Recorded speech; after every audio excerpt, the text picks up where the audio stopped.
Hey y'all, it's me, Basic White Dad. No, not the one that left to get milk and never came back all them years ago, but I probably have met your mom a time or two, if you know what I mean. Anyway, today we're going to be talking about some of the unknown history of MrBeast's abandoned Minecraft server that turned into a semi-anarchy server.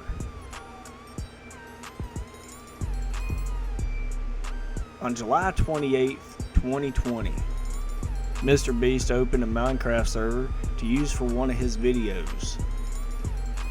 But after the video, MrBeast would abandon it like your real dad abandoned you, but he left it open for the players and the fans. And with the absence of MrBeast for the past 4 years, the server has turned into something completely unrecognizable.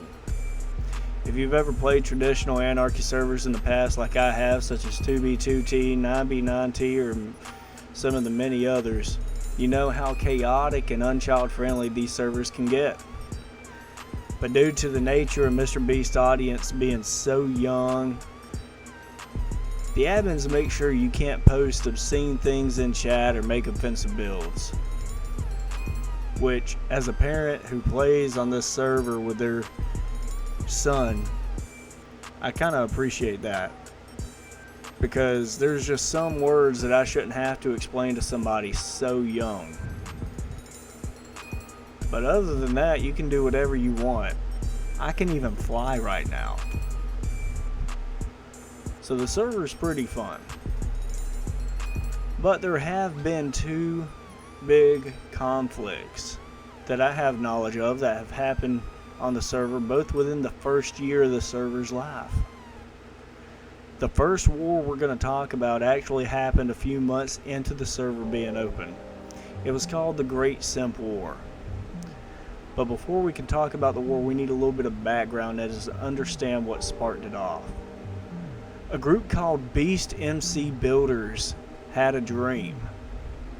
They wanted to set up a base near Spawn called Spawn 2.0. And that kind of goes against the golden rule of most Anarchy servers. Never build near Spawn. If you do, it's going to get griefed.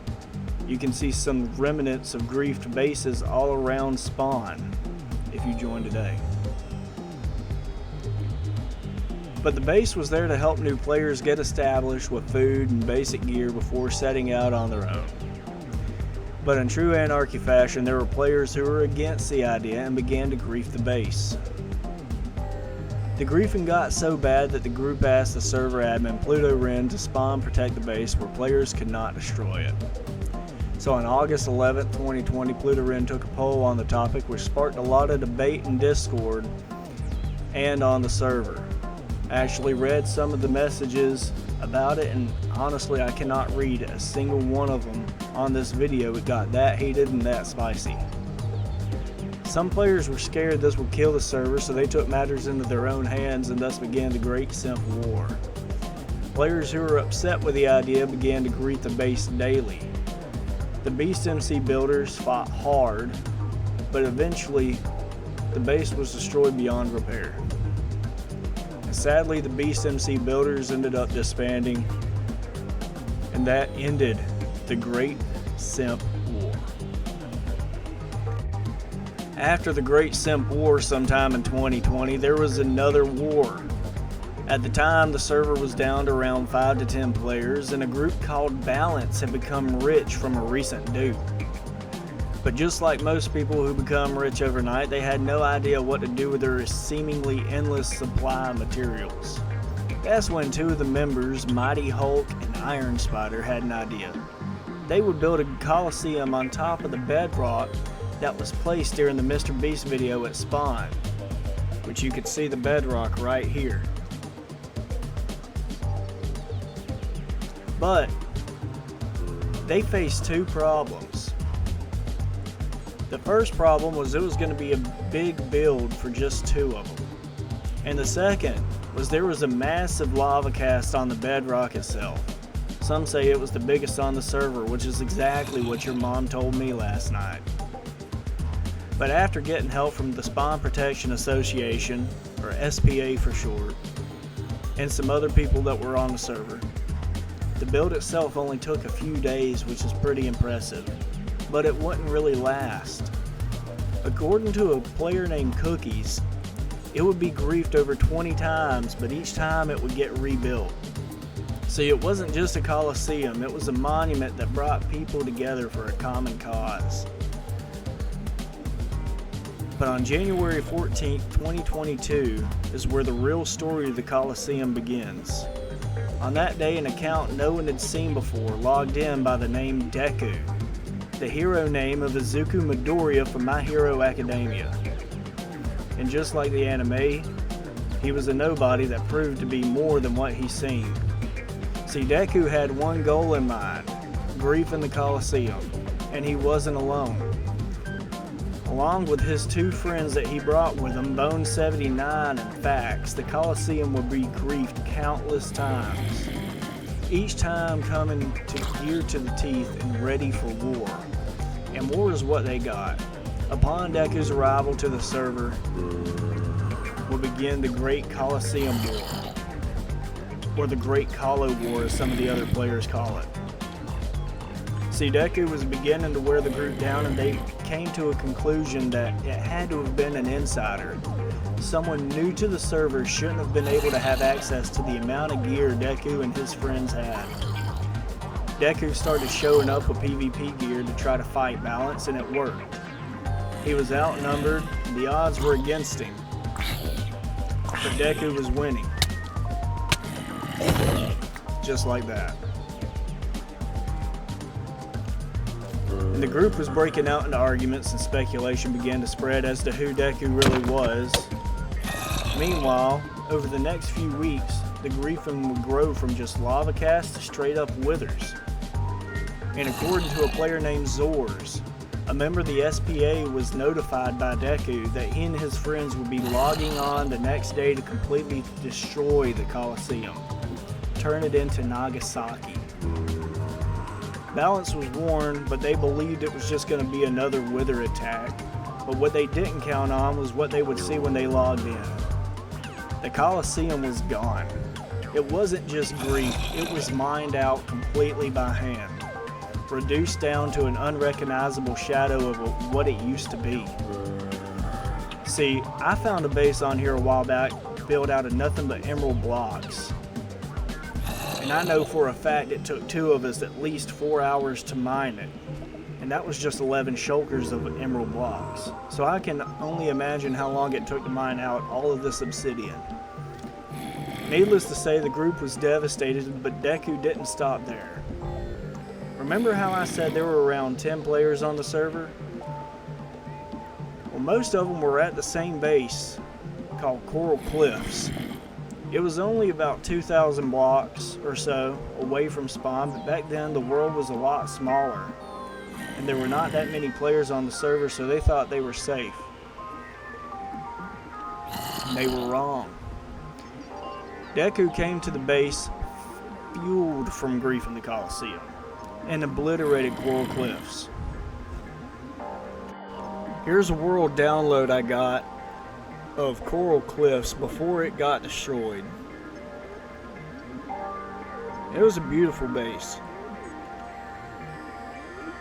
It is a little laggy because it's an old world download, but here is a world download of Coral Cliffs after Deku and his friends paid it a visit.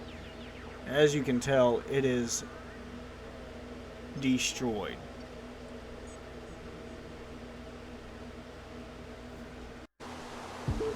After Deku was finished griefing Simpcraft, he logged off, never to be seen again.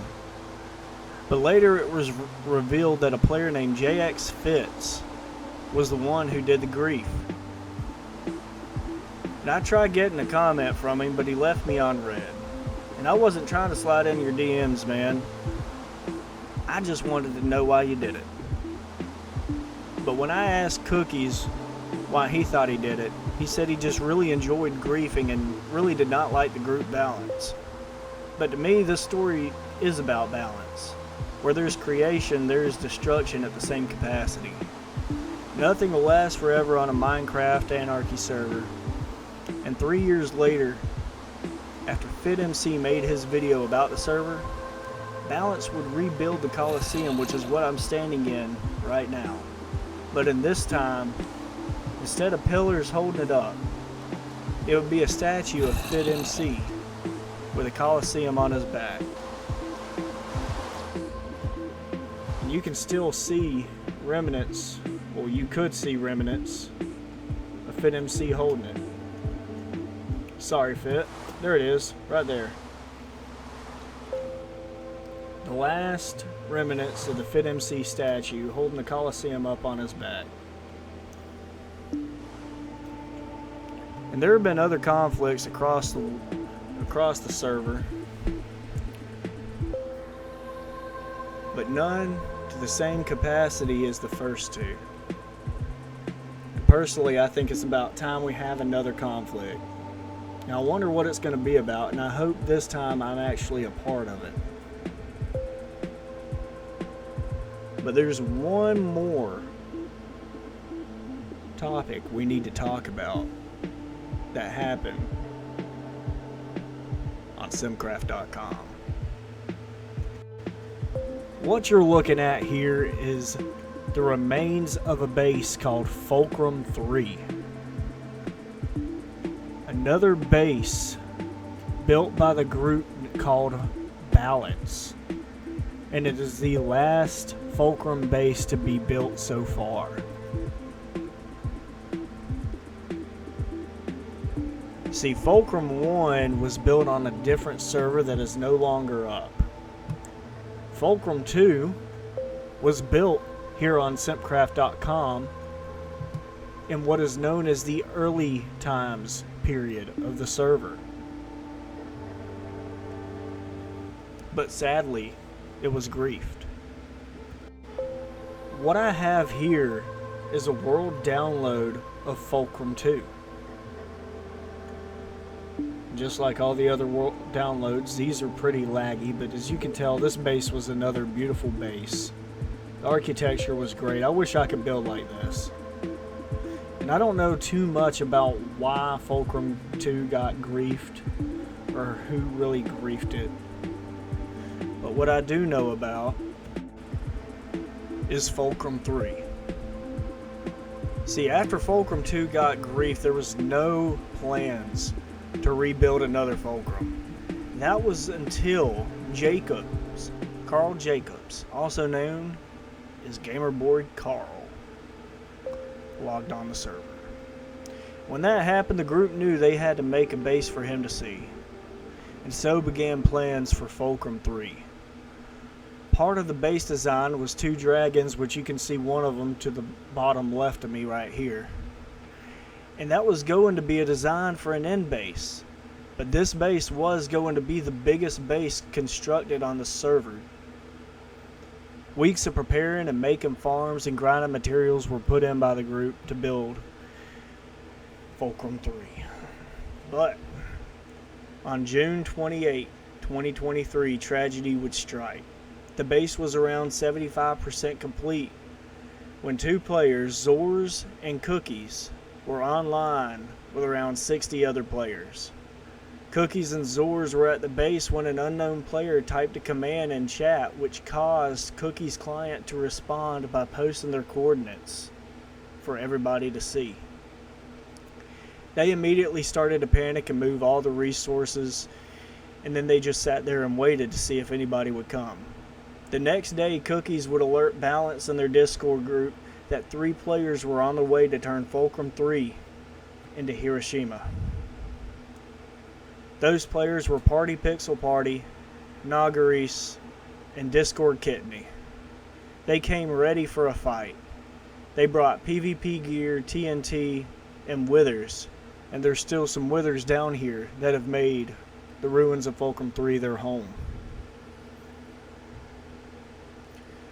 Zors tried to set up a chunk ban with player heads, while other players tried to waterlog the base.